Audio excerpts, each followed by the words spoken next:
As many of you know, over the last few months I've been thinking hard about my plans for 2008. Running for the presidency is a profound decision. A decision no one should make on the basis of media hype or personal ambition alone. And so before I committed myself and my family to this race, I wanted to be sure that this was right for us, and more importantly, right for the country. I certainly didn't expect to find myself in this position a year ago. But as I've spoken to many of you in my travels across the states these past months, as I've read your emails and read your letters, I've been struck by how hungry we all are for a different kind of politics.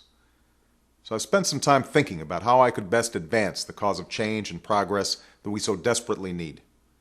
The decisions that have been made in Washington these past 6 years and the problems that have been ignored have put our country in a precarious place. Our economy is changing rapidly, and that means profound changes for working people. Many of you have shared with me your stories about skyrocketing health care bills, the pensions you've lost, and your struggles to pay for college for your kids.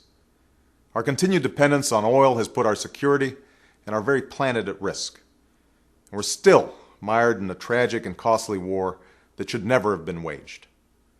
But challenging as they are, it's not the magnitude of our problems that concerns me the most. It's the smallness of our politics. America's faced big problems before, but today our leaders in Washington seem incapable of working together in a practical, common-sense way. Politics has become so bitter and partisan, so gummed up by money and influence, that we can't tackle the big problems that demand solutions. And that's what we have to change first. We have to change our politics and come together around our common interests and concerns as Americans. This won't happen by itself. A change in our politics can only come from you, from people across our country who believe there's a better way and are willing to work for it. Years ago, as a community organizer in Chicago, I learned that meaningful change always begins at the grassroots, and that engaged citizens working together can accomplish extraordinary things. So even in the midst of the enormous challenges we face today, I have great faith and hope about the future, because I believe in you.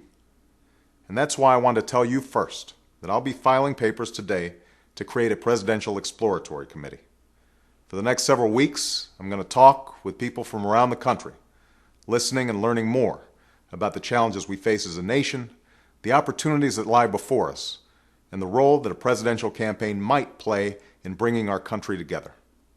And on February 10th, at the end of these discussions and in my home state of Illinois, I'll share my plans with my friends, neighbors, and fellow Americans.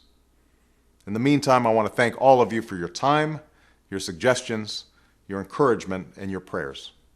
And I look forward to continuing our conversation in the weeks and months to come.